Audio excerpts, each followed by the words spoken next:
buenos días.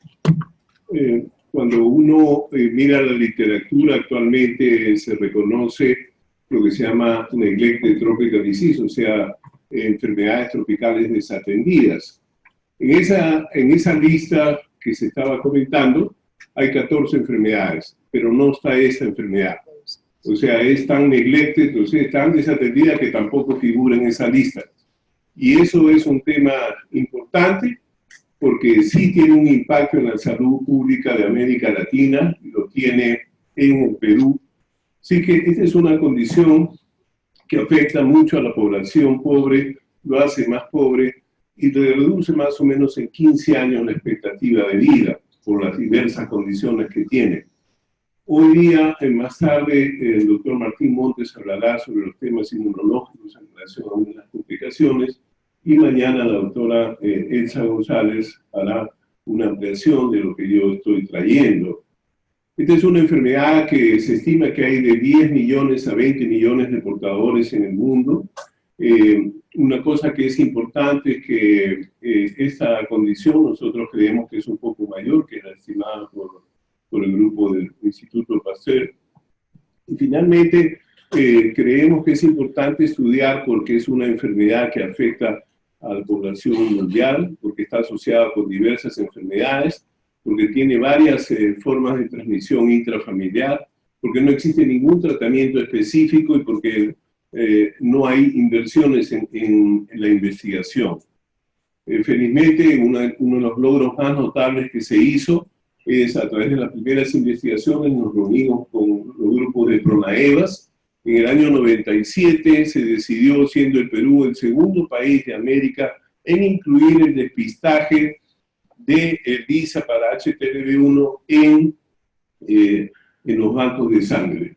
Y este es un poco el mapa de lo que hay en el Perú. La zona del trapecio andino básicamente es una de las áreas más notables donde la tasa de infección es mucho más elevada en donantes de sangre. Pero igual lo vamos a ver en el área clínica, que la población de origen andino, especialmente la población quechua y la población de origen africano, población negra, mestizos, que tienen una tasa importante de esta consideración. Una de las cosas que ha sido más importantes es poner digamos, en el conocimiento del país que esta es una enfermedad que existe entre nosotros. Muchas veces, cuando uno le dice a un médico, a una enfermera qué es esto, sorprendentemente el personal no conoce de qué se trata, o sea, no lo conoce o no sabe o no le han enseñado. Este es uno de los puntos, por ejemplo, en el cual claramente se demuestra cómo uno de cada 40 mujeres en las zonas estudiadas están infectadas. O sea, esto no es un tema, no es una enfermedad rara, no es una infección rara, sino es una infección relativamente común. La otra cosa que sabemos es que se han hecho varios estudios en el cual esta es una enfermedad además de transmisión sexual, es decir, tenemos una transmisión por vía sexual importante, se ha reconocido los grupos de alto riesgo, ha habido varias publicaciones, se ha reconocido que el número de parejas, se ha reconocido tener otras ETS como factor de riesgo y finalmente la transmisión se ha podido reducir de manera notable con el uso del condón. Esto, por ejemplo, es lo que pasaba en las trabajadoras sexuales del BIMA, cómo cuando recién comenzaban su trabajo estaban alrededor de 2 a 3%, y cómo después de 6 años tenían más o menos 15 o 16% de ellas ya estaban infectadas con este virus. Felizmente, el uso masivo que se comenzó con el grupo de San Marcos, y nosotros apoyamos esto en los programas nacionales del uso del condón, esta tasa ha sido reducida de manera importante en las trabajadoras sexuales peruanas. Una de las cosas que se ha buscado es saber cuáles son los efectos que tiene este virus. Y este virus tiene básicamente 3 efectos. Tiene una respuesta inflamatoria, tiene una respuesta inmune y tiene una respuesta celular importante que va a explicar los 3 grupos de enfermedades que nosotros estamos viendo. Una de las primeras cosas que hay que reconocer es que este virus fue descrito hace 40 años por el doctor Bob Gallo, y al poco tiempo fue descrito en el Japón porque había una epidemia en la zona de Okinawa de leucemia de células T. Entonces, cuando uno mira enfermedades, muchas veces ve el impacto simple, agudo, y algunas veces ve algunas secuelas.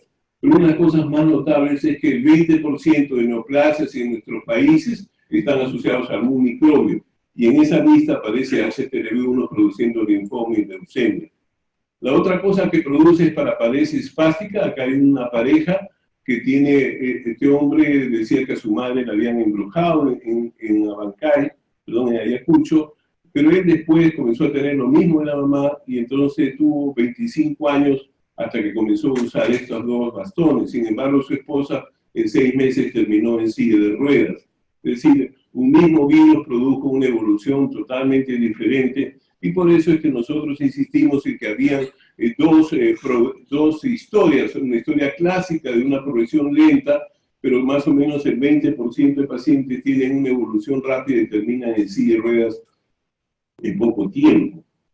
La otra cosa que era importante, además de mirar la paraparesia espástica, era que además habían otras enfermedades infecciosas. Y hoy en día la uveitis posterior es causa de ceguera en el Perú. Justo estamos revisando cuántas personas en el Perú perdieron un ojo o están ciegas porque tuvieron esta condición.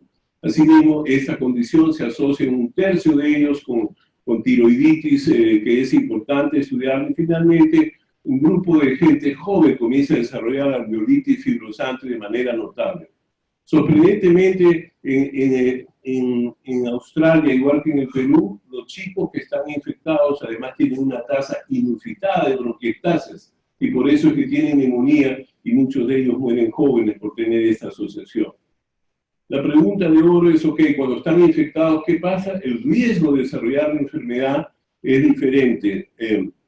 Se estima que en América Latina probablemente el 2 al 3% desarrollan leucemia, el 2 al 4% desarrollan paraparesia espástica. Nosotros creemos que esta cifra podría ser más alta si se estudia de manera sistemática. Y finalmente hay un grupo de personas no determinados que tienen la tercera parte, que es la inmunosupresión. Por ejemplo, los pacientes con HTLV1 son más susceptibles de tener estrongiloidiasis, como se describió en el Brasil y también entre nosotros. Son más susceptibles de desarrollar enfermedades graves. Antes no se sabía, cuando incluso en la tesis del doctor Álvarez, una de las cosas que llamaba la atención, que el 60% de fallecidos por hiperinfestación venían de la sierra, sorprendentemente donde casi no había estrongiloidiasis, pero era gente que viajaba a la selva, adquiría y después venían con formas graves. Cuando viene el reconocimiento de esta asociación, que va a ser discutida más tarde, también se describió el impacto notable de esta coinfección. Otras veces los pacientes tienen una deficiencia para los ácaros y tienen una sarna costrosa importante o tienen una calosis notable. Lo que es sorprendente es que nosotros hemos podido encontrar que estas personas, que normalmente diríamos que después de toda la vida el 2% va a ser leucemia, los que tienen formas severas de estrongiloidiasis en 10 años, el 15% de ellos desarrollan malignidad. Actualmente con Carolina Álvarez estamos terminando, y Elsa González, estamos terminando esta revisión importante de nuestros casos. Esta es otra condición reconocida que se llama dermatitis infectiva, es una forma de eczema que es producida por el Staph aureus, pero que también ha sido reconocido con el doctor Paco Bravo, las formas de adultos que creemos que son importantes, y el grupo CAES reconoce que enfermedades micóticas regionales como paracoco y otros hacen formas severas cuando uno tiene HTLV1. Una de las cosas importantes que publicamos con Tina Verdón es acerca de un hallazgo notable. Nos llamaba la atención la alta tasa de tuberculosis que tenían las personas que tenían HTLV1. Y en el momento que fuimos a estudiar a la familia para ver que tenían HTLV1, hicimos un cuestionario estable. Sorprendentemente, las familias que vivían en esa casa comían y respiraban en el mismo sitio, que eran negativos, tenían 4% de historia de tuberculosis.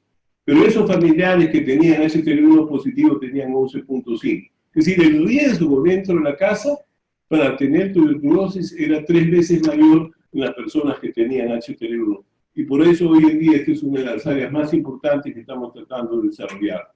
Esto es un poco reconocer lo que pasa en Australia. La gente vive 80 años, 85, y después ahí está la lista de países africanos que van perdiendo. pero los aborígenes australianos tienen 55 años. Es decir, aún en el mismo país, el HTLV1 les quita más de 20 años, y les quita por tener HTLV1, tener neumonía, tener formas severas de estrongiloidiasis o morir de tuberculosis. De tal manera que esta es un área que no ha sido reconocida todavía en el mundo. Todavía no se conoce, estas son las comorbilidades de aquellos aborígenes de Alice Springs en el centro de Australia, en el cual tenían HTLV1 y tenían estrongiloidiasis como los dos factores más notables de morir jóvenes. La otra cosa que nosotros insistimos, como digo, es la necesidad imperiosa que en América Latina los bancos de sangre, así como se hacen Chagas, deberían hacerse HTLV1. Esto fue, yo lo escribí esto en el año 2000, y era importante porque ya la experiencia peruana de trabajar con los bancos de sangre estaba dando resultados. Hoy en día uno de los impactos de la salud más notables es que se han prevenido 40.000 infecciones en los últimos 20 años por haber hecho ese sistema desde el año 97. Es decir, 40.000 peruanos hubieran estado infectados en ese momento. Por ejemplo, además de eso, nos permite también que una vez que uno detecta un caso, uno va a ver lo que pasa en la familia y se queda sorprendido cuando uno encuentra otros miembros de la familia que tienen estrongiloidiasis, que tienen paraplegia, que un tío murió de leucemia, etc. Pues realmente sirve además para hacer estudios familiares de manera importante, establecer esta situación en los bancos de sangre. O sea, no solo sirve para prevenir, sino sirve para reducir esta transmisión. Y este es un poco el modelo que se hace, que felizmente ahora muchos hospitales y mucha gente lo está haciendo de manera sostenida. Nosotros creemos que es un buen modelo de crecimiento de investigación. Esto comenzó como pruebas serológicas de grupos de alto riesgo, después fuimos migrando y como ustedes ven ahí, cada vez se abren más polos y cada vez tenemos más necesidades. Ya hacemos cargas provirales, hacemos PCR, etcétera, que no lo hace ningún sitio en el país, situación que nosotros creemos que es importante y por eso es que nos ha dado la situación de ser un centro nacional de referencias. Asimismo, esto ha permitido movernos de la investigación clínica hacia otros niveles de investigación que cada vez han ido creciendo y cada vez han ido creciendo también en publicaciones. O sea, actualmente el grupo ha publicado más de 50 publicaciones, dentro de ellas, la mayoría de ellas es en peer review journals de manera importante. Han habido un número importante de tesis, no solamente de pregrado, sino de posgrado y de doctorado. De tal manera que esto es una fuente notable de conocimiento que permite transmitir hacia otras personas. Entonces, una de las cosas que quisiera mencionar es que precisamente lo que preguntaba Frini y Alejandro Llano siempre es cuál es la situación de qué se ha hecho y qué debemos hacer. Se han estudiado más de 4.000 pacientes con 1.150 familias, se han organizado grupos de trabajo multidisciplinarios, se ha coordinado con los bancos de sangre de manera permanente, se han asesorado tesis, se han enfatizado el impacto social, la aparición de comorbilidades, se ha reconocido el impacto negativo en tuberculosis y en alveolitis fibrosante, las altas tasas de discapacidad que hay en esta población y la alta tasa de fracturas. Muchos de estos pacientes con discapacidad se caen, se fracturan las manos, las piernas y uno tiene que hacer cirugía. Y entonces es claro que se reconoce el impacto severo en la expectativa de vida. Se ha reconocido, como digo, otras situaciones importantes, pero además el diagnóstico produce angustia, temor al estigma, depresión, etcétera. Creemos que eso es muy importante traer a colación esta situación. Entonces tenemos una larga lista de actividades, una de ellas reciente de una relación con la Universidad de Miyazaki. Estamos también en una relación con la Universidad de Miami para hacer estudios sobre leucemia. En el caso de la Universidad de Miyazaki, que la relación es entre tiroidiasis y leucemia, porque en el Japón todavía existe esta condición. De tal manera que hay una lista importante de condiciones que estamos haciendo ahora como programas de investigación, y ustedes lo pueden leer ahí de manera importante. Es más, el día de mañana el doctor Glenn Barber hablará por primera vez, yo les confieso que es la primera vez que voy a escuchar algo sobre vacunas de HTLV, y mañana Glenn va a venir a estar con nosotros a presentarnos el potencial de hacer una vacuna.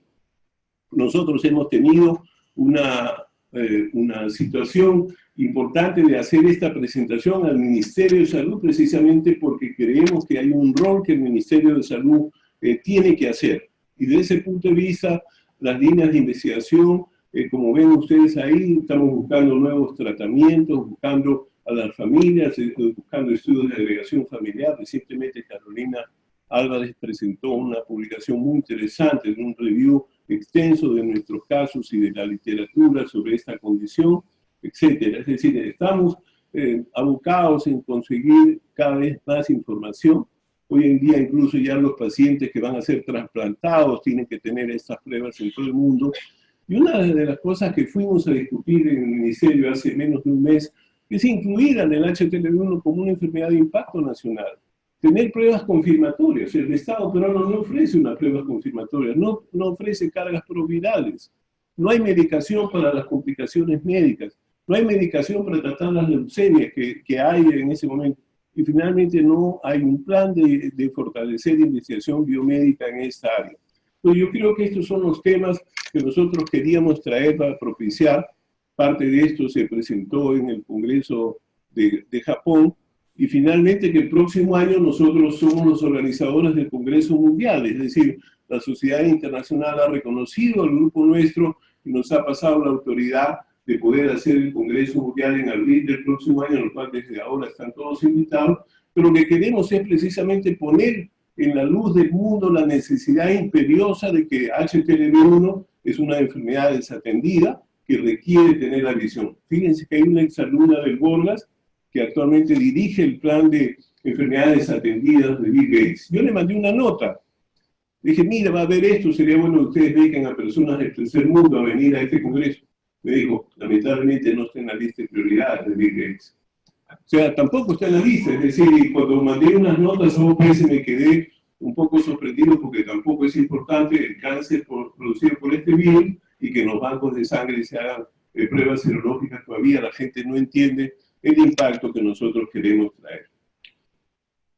En general, este es el parte del grupo. Aquí falta Elsa González y Carolina, creo que no estaban en ese momento. Está ahora Fernando Mejía, Michael Talledo. Y yo creo que es una lista larga de personas. Y yo creo que en esta lista no están todos los que deben estar.